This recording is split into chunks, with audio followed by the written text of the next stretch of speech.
और भाई क्या चल रहा है? सब बढ़िया? किया पिछले वाले लेक्चर के आगे कोई क्वेश्चन कुछ सॉल्व किया? भाई कुछ सॉल्व किया है तो जैसे दो चार लोगों ने सॉल्व किया तो उन्होंने डाउट आया तो सवाल भी पूछा, तो बाकी तुम सब लोग भी पूछ सकते हो, ऐसा कोई वो नहीं है। डर के नहीं रहना है अपने को। बहुत कम टाइम बचा है अपने को, ये साथ साथ फॉलो करना है और इसके साथ सवाल घर पे प्रैक्टिस करने ही पड़ेंगे। बिना सवालों की प्रैक्टिस के तो तुम लोग ये नहीं कर पाओगे। अगर ध्यान से देखो तो एक 10 मिनट के लेक्चर के होने के बाद आपको एटलीस्ट 1 से 1.5 घंटा सवाल प्रैक्टिस करना चाहिए। अगर आप उस टॉपिक उतना जितना टॉपिक कवर हो रहा है उस पर अगर 30-40 क्वेश्चन सॉल्व कर लेते हो, दैट्स इट। उसके बाद आपको डरने की जरूरत नहीं है, आप एग्जाम में सारे सवाल सॉल्व कर पाओगे। बट अब बिना बीज बोए तुम्हें फल चाहिए तो वो तो होता नहीं। ठीक है, देखो कल जब हम applications of thermal expansion in solids पढ़ रहे थे तो उसमें एक चीज रह गई थी। अगर आपने एक तार बांध रखा है, जैसे नॉर्मली अपने घरों में होता है कि एक तार बंधा हुआ है, अगर वो स्ट्रेट बांधा है आपने और उसको गर्म करोगे तो तार तो बढ़ना चाहेगा, एक्सपेंड होगा। पर क्या इसके बीच में एक्सपेंशन का स्कोप है? नहीं है ही नहीं। तो क्या होगा, तार बाहर की तरफ धक्का मारेगा और दीवार तार को कितना धक्का मारेगी? अंदर की तरफ। कूलिंग करोगे तो तार कॉन्ट्रैक्ट होना चाहेगा, लेंथ कम करना चाहेगा, बट क्या पॉसिबल है तार के लिए? पॉसिबल नहीं, वो तो बंधा हुआ है। तो फिर वो क्या करेगा, वो दीवार को अंदर की तरफ खींचना चाहेगा और दीवार तार को बाहर की तरफ खींचेगी। तो इसकी वजह से थर्मल स्ट्रेस और थर्मल स्ट्रेन डेवलप होता है। तो due to delta theta change in temperature, length will change but it is fixed, so stress will develop. तो डेल्टा एल जो चेंज इन लेंथ आएगा वो क्या होगा? L naught alpha delta theta, जो हमने पहले ही पिछले लेक्चर में कवर किया।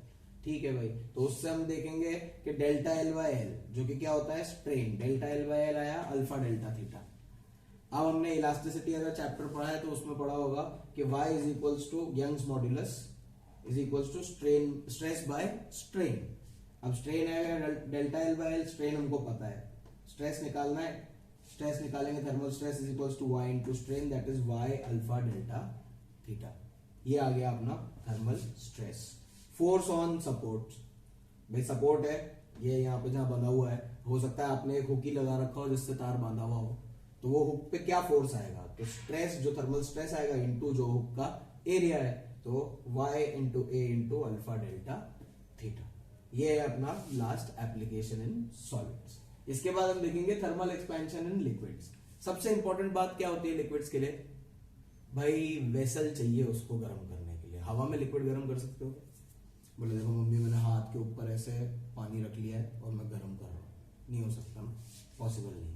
तो liquids needs a vessel. On heating vessel and liquid both expands, दोनों का एक्सपेंशन होता है, ये बहुत जरूरी बात है।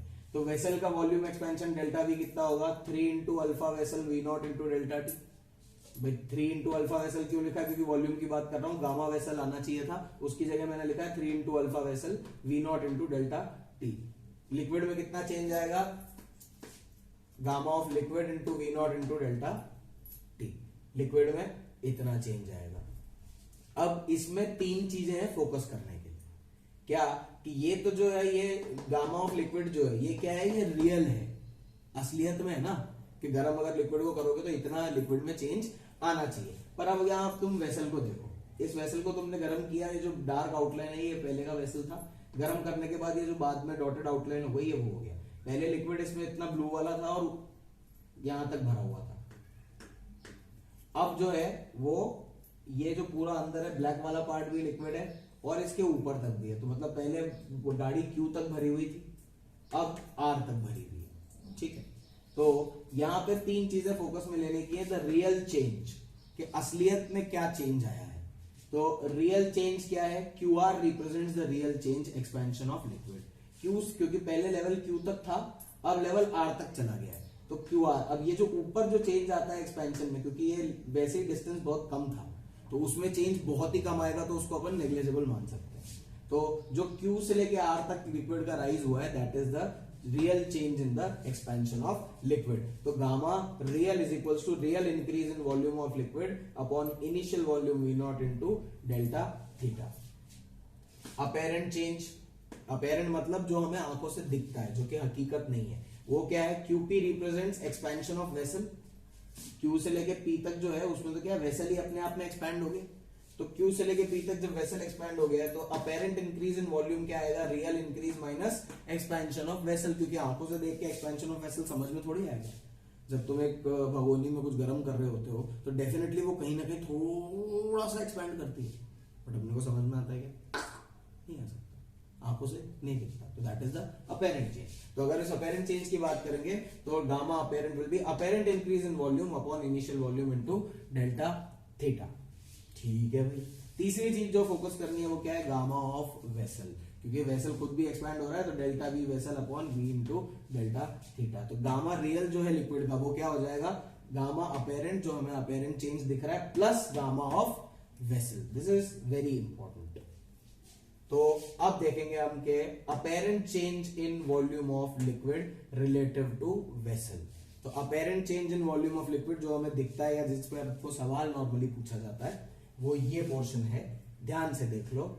Delta V apparent will be V into gamma real minus gamma vessel into delta theta. Obvious सी बात है, जितना लिक्विड एक्सपैंड कर रहा है माइनस जितना वेसल एक्सपैंड कर रहा है उतना अपने लिए अपेरेंट इंक्रीज है। ठीक है भाई, क्योंकि जो अपने को आंखों से दिखेगा उसी की बात कर सकते हैं, तो अपेरेंट इंक्रीज की वहां बात कर रहे हैं। अब अगर नेक्स्ट में देखेंगे नेक्स्ट लाइन में कि delta V apparent is equals to V into gamma real, क्योंकि गामा तो लिक्विड का है वो तो रियल रखना पड़ेगा। गामा वेसल को मैं 3 अल्फा वेसल लिख सकता हूं। तो जैसे ही मैं ये लिखूंगा वैसे ही मेरे पास 3 केसेस आ गए टू बी नोटिस्ड। क्या है, गामा रियल अगर 3 गामा वेसल से बड़ा हुआ तो ये डेल्टा वी ऐप क्या हो जाएगा, पॉजिटिव हो जाएगा। अगर ये पॉजिटिव हो गया तो लिक्विड का लेवल क्या होगा, राइज होगा, आपको अपनी आंखों से लिक्विड राइज होता हुआ नजर आएगा।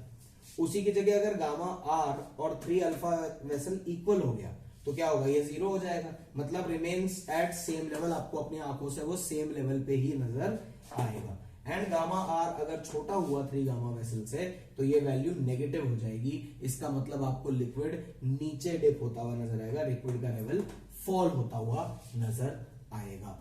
तो ये लिक्विड के एक्सपेंशन के तीनों केसेस हैं। इन्हीं तीनों केसेस में से किसी न किसी एक केस पे कोई एक सवाल पूछा जा सकता है, या फिर आपको जो पहले हमने पिछले लेक्चर में पढ़ा था सॉलिड वाला पोर्शन, उसमें एक ही एक ऑप्शन था या एक ही चीज बची थी जो फोकस हमने नहीं करी या करी भी थी, बता रहा हूं। एक रेशियो है जो मैंने लिखवाया था, alpha 2 alpha equals to beta 3 alpha equals to gamma. तो अगर alpha is to beta is to gamma लिखना होगा तो क्या लिखा जाएगा, 1:2:3। ये लास्ट रिलेशन है जिसपे आपको डायरेक्ट एक क्वेश्चन पूछा जा सकता है आपके एग्जाम में। नेक्स्ट जो हम पढ़ेंगे वो होगा हीट एंड कैलोरीमेट्री।